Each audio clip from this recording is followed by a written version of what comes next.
મીડિયાના પત્રકાર મિત્રો, સર્વપ્રથમ તો આપ સૌનો આભારી છું કે ઓલ ઇન્ડિયા કોંગ્રેસ કમિટી દ્વારા ગુજરાત પ્રદેશ કોંગ્રેસ સમિતિના પ્રમુખ તરીકે જવાબદારી બીજી વખત સોંપી અને આજે પદ ગ્રહણ એક નિમિત્ત છે, પણ સમગ્ર કોંગ્રેસ પરિવારે આજના દિવસને સંકલ્પ દિવસ તરીકે નક્કી કર્યો છે. ખાસ કરીને આ તબક્કે અમારા નેતૃત્વ આદરણીય સોનિયા ગાંધીજી, અમારા પાર્ટીના અધ્યક્ષ આદરણીય ખડગે સાહેબ, જનનેતા, લોકસભામાં વિપક્ષના નેતા, એક ન્યાય યોદ્ધા તરીકે સતત લોકોનો અવાજ બનતા અમારા નેતા આદરણીય રાહુલ ગાંધીજી, કેસી વેણુગોપાલજી, મુકુલ વાસનીજી, તમામ નેતૃત્વનો આભાર માનું છું કે મારા પર આટલી મોટી જવાબદારી માટે વિશ્વાસ મૂક્યો છે. આજે જે સંકલ્પ દિવસ ના સંકલ્પો લીધા છે કે 2027માં ગુજરાતમાં સત્તા પરિવર્તન એ ખાલી કોંગ્રેસની સત્તા આવે એટલા માટે નહીં, પણ આજથી જ શરૂ કરી અને ગુજરાતમાં જે પરિવર્તન લોકોની આશા અપેક્ષા છે ત્યાં સુધી પહોંચવા માટે અને પૂરી કરવા માટે જે પણ આ 3 દાયકાના ભારતીય જનતા પાર્ટીના શાસનમાં જે કુશાસન ચાલે છે, તાનાશાહી છે, જે જોહુકમી છે, અંગ્રેજોના રાજને પણ શરમાવે એવું રાજ ચાલે છે, ભ્રષ્ટાચારીઓ અને તંત્ર દ્વારા પ્રજાના ટેક્સના પરસેવાના પૈસાની બરબાદી થઈ રહી છે. ગુજરાતની અસ્મિતા માટે, ગુજરાતના લોકોના ભવિષ્ય માટે અમે સૌ સાથે મળીને આજે સંકલ્પબદ્ધ બન્યા છે કે આ ભય, ભૂખ અને ભ્રષ્ટાચારનું શાસન માંથી ગુજરાતીઓને મુક્તિ અપાવીશું.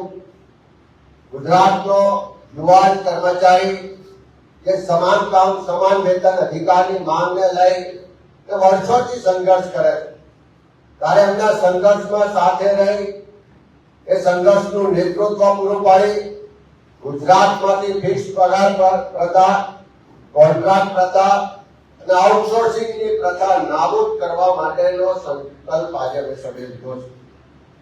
ગુજરાતમાં બહેન દીકરીઓ સલામત નથી, નાની બાળકીઓ પર બળાત્કાર થાય, યુવતીઓને એટલી હદે પરેશાન કરવામાં આવે કે એને આત્મહત્યા કરવી પડે, ત્યારે ગુજરાતની મહિલાઓને મોંઘવારી પરથી તો મુક્તિ મળે, પણ સાથે સાથે એમની સુરક્ષા, સલામતી, સન્માન અને એમને સમાનતાનો અધિકાર મળે માટેના કાર્યક્રમો કરીને એમને સન્માન અધિકાર અપાવવા માટેનો કોંગ્રેસનો આજે સંકલ્પ છે. ગુજરાતમાં ભૂમાફિયાઓ બેફામ છે, ખનન માફિયાઓ બેફામ છે, મેડિકલ માફિયાઓ બેફામ છે, શિક્ષણ માફિયાઓ બેફામ છે અને ચારે તરફ ગુંડા રાજ ચાલે છે. ત્યારે ગુજરાતને આ ગુંડા રાજમાંથી, આ માફિયાઓના ચુંગાલમાંથી છોડાવવા માટે એ ગુજરાતીઓ સાથે મળીને લડત લડવાનો સંકલ્પ છે. આ ગાંધીનું ગુજરાત છે. આ ગુજરાતની પ્રગતિ માટે, ગુજરાતની જે વિશ્વમાં નામના થઈ છે એમાં સૌથી મોટું યોગદાન હોય તો અહીંયા દારૂબંધીનો કાયદો છે. પણ આજે ગલીએ ગલીએ દારૂ મળે છે, દારૂની સાથે સાથે ડ્રગ્સની વધી છે, યુવાધન બરબાદ થઈ રહ્યું છે. ત્યારે આ ગુજરાતને નશા મુક્ત કરવાનો એક સંકલ્પ સાથે ચારે તરફ ભ્રષ્ટાચાર ચાલે છે. ભ્રષ્ટાચાર શિષ્ટાચાર બની ગયો એવું શાસન ચાલે છે અને ભ્રષ્ટાચાર સત્તામાં બેઠેલા લોકો દ્વારા જ આચરવામાં આવે છે. ક્યાંક મંત્રીઓ પર ભ્રષ્ટાચારનો સીધો આરોપ હોય, મનરેગા કાંડમાં રાજ્ય સરકારના મંત્રી એમના પરિવારની સીધો સંડોવણી હોવા છતાં હજુ પણ એમને મંત્રીમંડળમાંથી દૂર કરવામાં નથી આવતા. નલ છે જલમાં કરોડોનું કૌભાંડ ચાલે છે, ચારે તરફ ભ્રષ્ટાચાર ચાલે છે. ત્યારે આવા ભાજપના મળતિયા ભ્રષ્ટાચારીઓ અને ભ્રષ્ટાચારી શાસનને દૂર કરવાનું, નાબૂદ કરવાનું પણ આજે મેં સંકલ્પ લીધો છે. ગુજરાતમાં જળ, જંગલ ને જમીનનો અધિકાર એ આદિવાસી સમાજનો પહેલો છે. એ આદિવાસી સમાજને જળ, જંગલ ને જમીનનો અધિકાર મળે એ માટેના તમામ પ્રયત્નો કરવાનો પણ કોંગ્રેસ પક્ષે સંકલ્પ લીધો છે.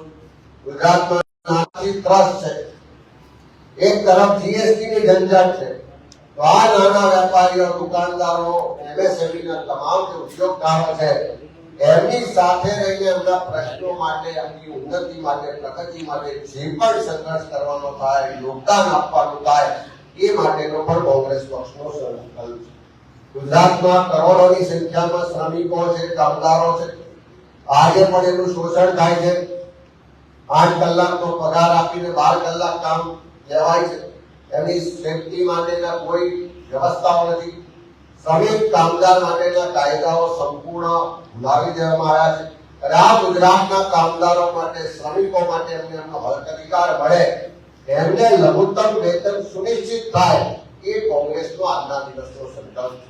સાથે સાથે ગુજરાતમાં મોંઘું શિક્ષણ લીધા પછી જ્યારે નોકરી માટે યુવાનો તૈયારી કરતા હોય તો પરીક્ષામાં પેપરો ફૂટી જાય, ઇન્ટરવ્યુમાં વાલા દ્વાલા કે ભેદભાવ કે અન્યાય થાય, અનેક તકલીફો વચ્ચે આજના યુવાનો કાયમી નોકરી માટે સંઘર્ષ કરી રહ્યા છે. ગુજરાતમાં લાખોની સંખ્યામાં સરકારી નોકરીના પદો ખાલી છે, તેમ છતાં સરકાર ભરતી નથી કરતી. ત્યારે આ તમામ ખાલી પદો પર કાયમી ને પૂરા પગારથી નોકરી મળે, એ ગુજરાતના યુવાનોનો જે સંઘર્ષ છે, જેનું અત્યારે અભિયાન છે, એ અભિયાનને સંઘર્ષમાં કોંગ્રેસ એમને મજબૂતાઈથી સાથે રહીને લડશે. કોંગ્રેસનો સંકલ્પ છે. ખાસ કરીને આપણા સૌના માટે એક લાંછન છે. એક બાજુ આપણે પ્રગતિશીલ રાજ્ય ગુજરાતની વાત કરતા હોય ને બીજી બાજુ આપણા ત્યાં કુપોષિત બાળકોની સંખ્યા અનેક ઘણી હોય. કરોડો રૂપિયાના બજેટ ખર્ચ્યા પછી પણ આપણે કુપોષણ દૂર નથી કરી શકતા. ત્યારે કુપોષણ દૂર કરવાના સકારાત્મક કાર્યક્રમો અને સાથે સાથે જ્યાં પ્રજાના પૈસાની બરબાદી થતી હોય તેને રોકવાના કાર્યક્રમો બધાને સાથે આગેવાની લઈ અને ગુજરાત પર જે કુપોષણનું દૂષણ છે એ દૂષણ દૂર કરવા માટે લડાઈ લડવાનો પણ અમારા સૌનો સંકલ્પ છે. ખેડૂતોને સ્વપ્ન તો મોટા બતાવ્યા હતા કે ખેડૂતોની આવક બમણી કરીશું, ગુજરાતનો ખેડૂત તો મારુતિ કાર લઈને ફરશે, પણ એવું તો કઈ ના કર્યું. પણ આ સરકારની નીતિઓને કારણે, નિયત નહીં હોવાને કારણે ગુજરાતનો ખેડૂત આજે આર્થિક રીતે પાયમાલ છે, દેવાદાર છે. રોજ એના અસ્તિત્વ બચાવવા માટેનો સંઘર્ષ કરે છે. ત્યારે ખેડૂતોને ન્યાય અપાવવાની લડતમાં અને ખાસ કરીને લાંબા સમયથી ગુજરાતના ખેડૂતો જે ખોટી જમીન માપણી થઈ છે, એના કારણે ભાઈ ભાઈ વચ્ચે ઝઘડા થાય છે, લોહીની નદીઓ વહેશે, એ ખોટી જમીન નાબૂદ કરવા માટે છેલ્લી કક્ષા સુધીની જે લડાઈ લડવાની થાય એ લડાઈમાં ખેડૂતોની સાથે રહીને લડાઈ લડવાનો કોંગ્રેસ પક્ષનો સંકલ્પ છે. ખાસ કરીને ગુજરાતમાં અધિકારીઓનો રાજ છે. આજે કોઈ સરકાર કે સત્તા પર બેઠા હોય એનું ચાલતું નથી, અધિકારીઓનું ચાલે છે. ચારે તરફ લૂંટ ચાલે છે. આ કમિશન રાજ, આ અધિકારી રાજને ખતમ કરવા માટેના કાર્યક્રમો સાથે આ અધિકારી રાજ અને કમિશન રાજ ખતમ કરવા માટેનો પણ કોંગ્રેસનો સંકલ્પ છે. એક તરફ ભ્રષ્ટાચારને કારણે રસ્તામાં ખાડા પડે છે, પુલ તૂટે છે, લોકોના જીવ જાય છે, પણ સરકારને કોઈની ચિંતા નથી. ત્યારે સરકાર ખાલી પોતાની વાહવાહી માટે, પોતાના ઉત્સવો તાઇફાને રાજકીય એજન્ડાઓ માટે જે અત્યારે કામ કરી રહી છે, એના બદલે સરકારને પણ પ્રજાના પ્રશ્નો માટે કામ કરવા માટે મજબૂર બનાવીશું. પ્રજાને સાથે લઈ અને સરકારની સામેના મુદ્દાઓને લઈને રસ્તા પર ઉતરીને લડત લડીશું.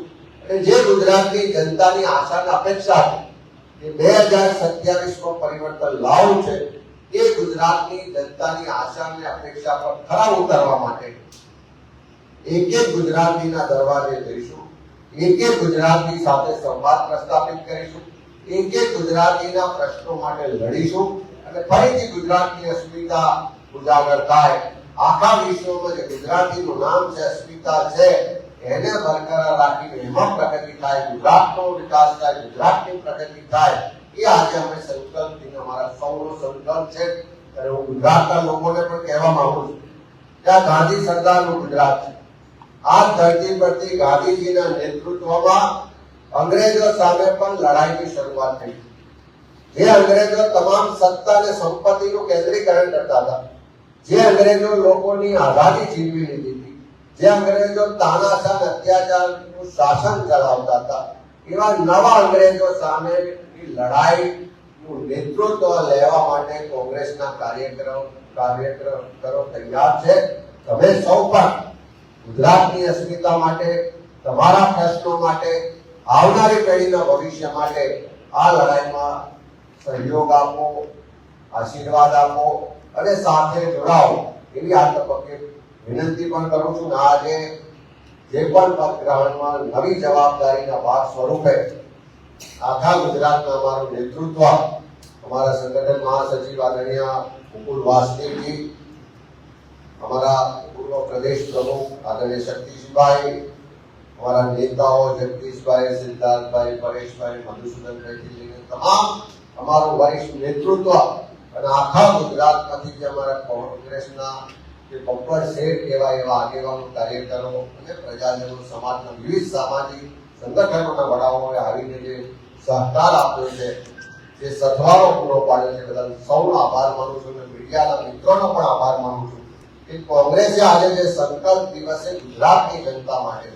ગુજરાતના લોકોની પ્રગતિ માટે, ઉન્નતિ માટે અને ગુજરાતની અસ્મિતા માટે જે લડાઈ લડવાના, જે કાર્યક્રમો લઈને આવવાના સંકલ્પ લીધા છે એ તમારા માધ્યમથી લોકો સુધી પહોંચે અને લોકો પણ એમાં સહભાગી થાય એવી વિનંતી સાથે બધાનો ખૂબ ખૂબ આભાર માનું છું. નેતૃત્વનો પણ આભાર, કાર્યકરો પણ આભાર અને સમગ્ર ગુજરાતની જનતાનો પણ આભાર.